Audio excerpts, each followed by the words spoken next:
I'm not trying to get you drunk. You're asking me a lot of questions. Well, it's just our lives are so different, and I'm just curious. We're not so different. Okay, you are a globe-trotting doctor who saves lives. I'm a widowed mother of two. You're a hell of a lot more than that. I'm trying. I almost feel ashamed. I mean, you pull people out of trenches, you save lives. And here I am, barely hanging on to this normal life. Sometimes I feel like I am hanging on so hard that I might just break. You're a lot stronger than you think.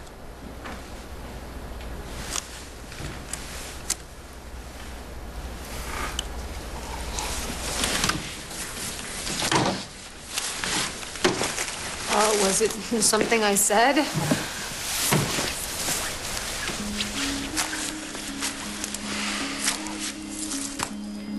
Sometimes the worst grief isn't on the battlefield. It's watching your mom trying to hold the family together after your father's bailed and he's left her with nothing but bills. Or watching your sister, who's 10 years old, fight her heart out to beat a cancer that's taking away everything that she has. Never feel ashamed. If you stop feeling, then you're dead. People have their own way of grieving, and you're taking the steps that you need to take.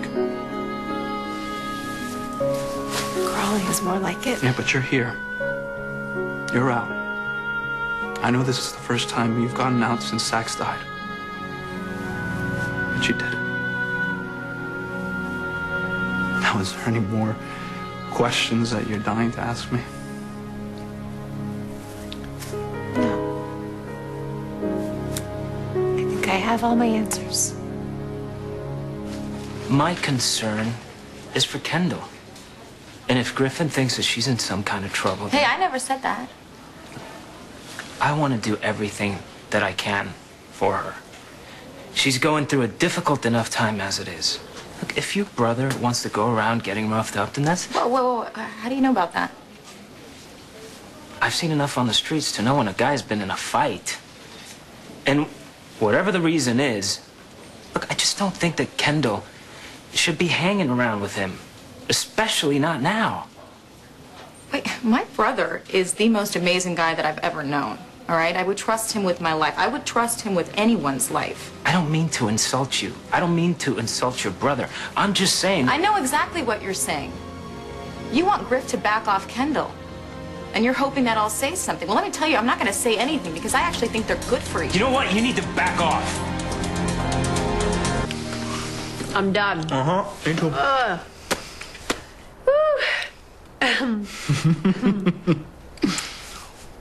You know, I have to say, you're weird.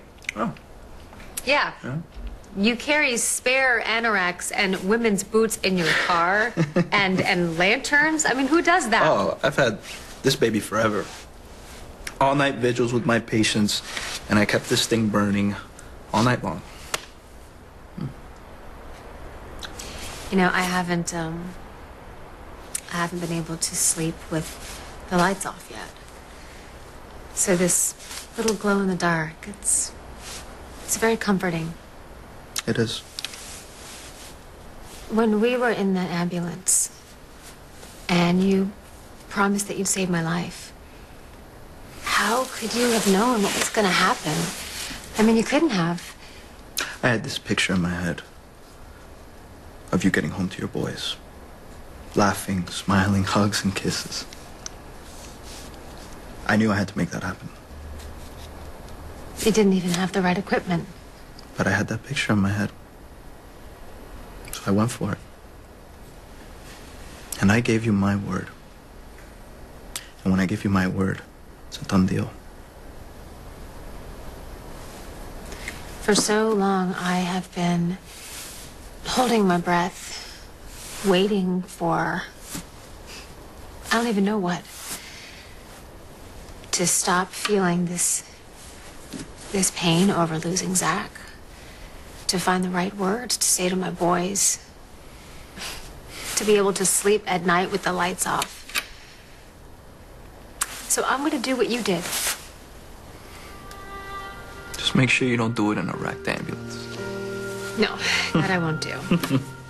I'm just going to picture exactly what I need, and I'm going to do whatever I can to make that happen. I mean, look at what you did. Like tonight, you took 2 plastic cups and some champagne and a beaten old lantern, and you turned it into a beautiful 4-star restaurant. And because of you, I'm alive.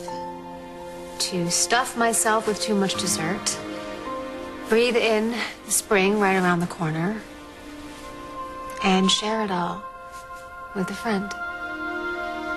Stay out of something that concerns my brother? Whatever Griffin is involved in, I just don't think that he should be taking any risks. Especially if he's just trying to impress Kendall. You know, you're sounding a lot like a jealous boyfriend and not a minister. No, I'm just concerned, okay? You know, you're upset. You're upset because Kendall bid on Griffin, not you. Well, since she made her choice and it wasn't you, maybe you're the one who should back off. There you are.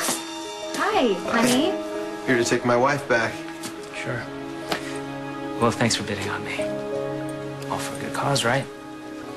Yep. What the hell was that about?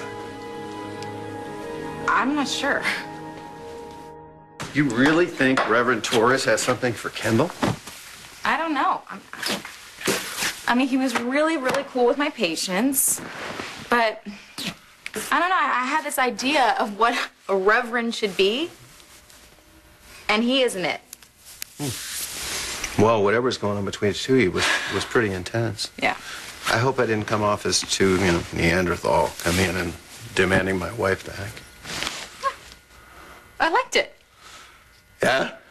Well, I'll remember that next time. I'll just come in and throw you over my shoulder.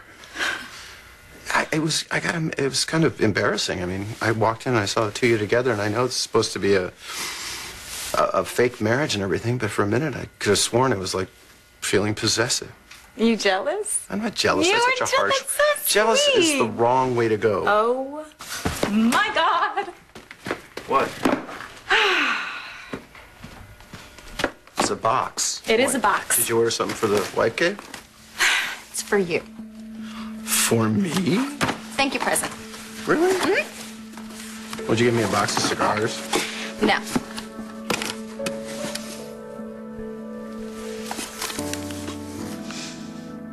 Charlie Patton, Howlin' Wolf? These are collector's items. They're impossible to find. How'd you know?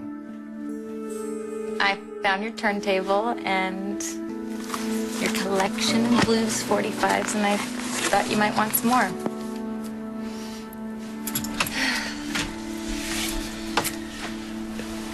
Thanks again for tonight. It was definitely unusual. Anytime. Good night. You know, Kendall, if it would help, I could lend you my lantern. Chase away the shadows. Thank you. But I don't think I'm going to be needing that tonight. Thanks again, Doc.